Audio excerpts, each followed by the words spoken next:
কথায় আছে ভগবান যা করেন মঙ্গলের জন্য করেন। এই বিমান দুর্ঘটনায় এত মানুষের জীবন নিয়ে কি মঙ্গল তিনি করলেন বলুন তো? মানুষগুলোও তো রক্ষা পেতে পারত, দুর্ঘটনাও তো না ঘটতে পারত। ভিডিওটা যত তাড়াতাড়ি সম্ভব দেখে নিন। ভবিষ্যতে আমার এই ভিডিওটা সোশ্যাল মিডিয়াতে নাও থাকতে পারে, তার কারণ আছে। আজকে আমি যে কথাগুলো বলবো সেগুলো সমাজের উচ্চ স্তরে বসে থাকা মানুষজনের ভালো নাও লাগতে পারে। এই জন্য বলছি যত তাড়াতাড়ি সম্ভব স্কিপ না করে ভিডিওটা দেখুন, কারণ আজকে যে বিপদ অন্যদের হয়েছে ভবিষ্যতে আপনার আমার এই বিপদ যে হবে না তার কিন্তু কোনো গ্যারান্টি নেই। আজ সর্বোচ্চ স্থানে বসে থাকা কিছু মানুষের দোষের কথা বলবো, তারা কিভাবে মানুষের জীবন নিয়ে ছিনিমিনি খেলছে সেটাও বলবো। কথায় আছে ভগবান যা করেন মঙ্গলের জন্য করেন। এই বিমান দুর্ঘটনায় এত মানুষের জীবন নিয়ে কি মঙ্গল তিনি করলেন বলুন তো? তবে বলে রাখি, এ বিষয়ে ভগবানের ওপর দোষ চাপানোটা নিছক বোকামি ছাড়া আর কিছুই নয়। কারণ এগুলো মানুষ সৃষ্টি করে, সে ষড়যন্ত্র করেই হোক বা গাফিলতি করেই হোক। সেখানে অনেক সময় ভগবানও হয়তো হতবাক হয়ে যান। শ্রেষ্ঠ জীব হিসাবে সকলের মঙ্গল সাধনের জন্যই তো মানুষকে তিনি সৃষ্টি করেছিলেন। এবার কেউ যদি সেই শ্রেষ্ঠ জীব হয়ে এই এত বড় অপরাধ সাধন করে তাহলে সেথায় বোধহয় ভগবানও নিরুপায় হয়ে পড়েন। কখনো ট্রেন দুর্ঘটনায় শতাধিক মানুষের প্রাণ যাচ্ছে, কখনো বা বিমান দুর্ঘটনায়। আরও ছোটোখাটো অপরাধ তো আছেই। আর এগুলো কি শুধুমাত্রই কোনো দুর্ঘটনা বলে উড়িয়ে দেওয়া যায়? বা সামান্য ভুল বলেও কি দায় এড়িয়ে যাওয়া যায়? কখনোই নয়।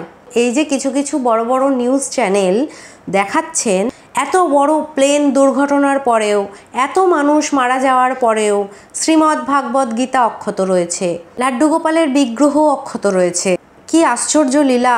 এত বড় বিমান দুর্ঘটনার পরেও শ্রীমদ্ ভাগবত গীতা অক্ষত রয়েছে, লাড্ডু গোপালের বিগ্রহ অক্ষত রয়েছে। বলছি এটা মজা করার সময় নয়। আশ্চর্যের বিষয় বা ভগবানের লীলা বা অলৌকিক ঘটনা তো তখন হতো যদি এত বড় বিমান দুর্ঘটনার হাত থেকে মানুষজন প্রাণে রক্ষা পেতেন, যদি এত বড় বিমান দুর্ঘটনা হওয়া সত্ত্বেও মানুষজন বেঁচে যেতেন, বা দুর্ঘটনাই হতো না, বা দুর্ঘটনার আগেই সবাই সাবধান হয়ে যেতেন, প্রত্যেকটা মানুষ বেঁচে যেত। আশ্চর্য ঘটনা তো তখন হতো। যেগুলি অক্ষত অবস্থায় উদ্ধার হয়েছে হয়তো সেই জিনিসগুলির কাছে অবধি আগুন পৌঁছানোর আগেই দমকল বাহিনী সেই আগুন নিভিয়ে ফেলেছিলেন, তাই সেগুলি অক্ষত অবস্থায় রয়েছে। উচ্চবর্গীয় মানুষদের গাফিলতি লুকানোর জন্য, তাদের দোষকে চাপা দেওয়ার জন্য এই রকম নিউজ সম্প্রচার করবেন না। এখানে প্রায় 350 মানুষের প্রাণ গেছে, তার মধ্যে নিষ্পাপ শিশুরাও ছিল। ভগবান এতটাও নিষ্ঠুর নন। ভগবানের মুখনিসৃত বাণী বলে শ্রীমদ্ভাগবত গীতা তিনি রক্ষা করলেন, অথচ এতজন মানুষের প্রাণ তিনি রক্ষা করলেন না। এই ধরনের কথা বলে মানুষকে বোকা বানানোর চেষ্টা আর করবেন না। যদি কোনো আশ্চর্য ঘটনা ঘটতো তাহলে প্রত্যেকটা মানুষ প্রাণে বেঁচে যেতেন, প্রত্যেকটা মানুষ এত বড় বিপদের কবলে পড়তেন না। একবার নিজেদেরকে সেই জায়গায় দাঁড় করিয়ে প্রশ্ন করুন তো।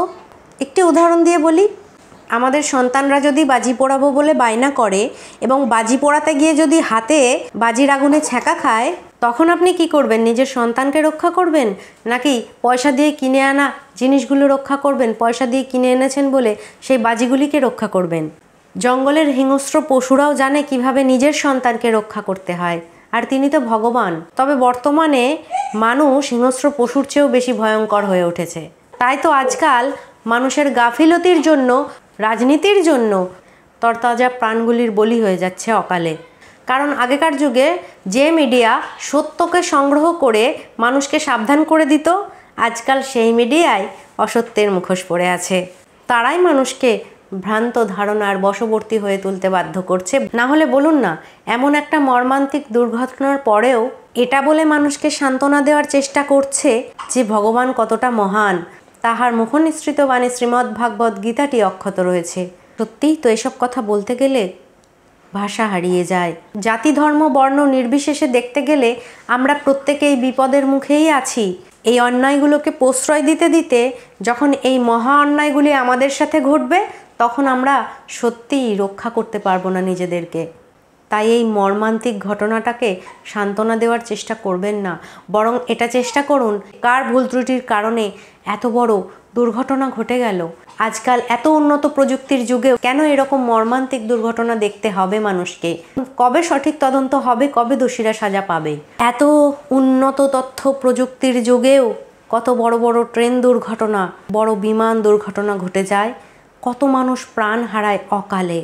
সঠিক তদন্ত হলে দেখা যাবে এটা সত্যিই কারো গাফিলতি অথবা ষড়যন্ত্র, কিন্তু সেগুলিকে চাপা দিয়ে দেওয়া হয়। আর এইরকমও কিছু কিছু নিউজ চ্যানেল এগুলিকে চাপা দিতে সাহায্য করে। সর্ষের মধ্যেই যদি ভূত লুকিয়ে থাকে তাহলে কিভাবে সত্য উন্মোচন হবে বলুন তো? এতজন তরতাজা মানুষের প্রাণ চলে গেল অকালে, যার মধ্যে শিশুও ছিল। এই দায় কে নেবে?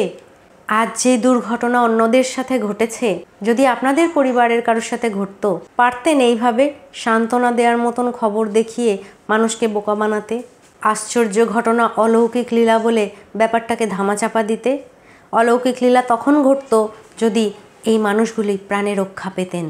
আগেও বলছি, আবারও বলছি, আমরা যেমনটা ইউনিভার্সকে দিই, ইউনিভার্স ঠিক তেমনটাই আমাদেরকে ফিরিয়ে দেয়।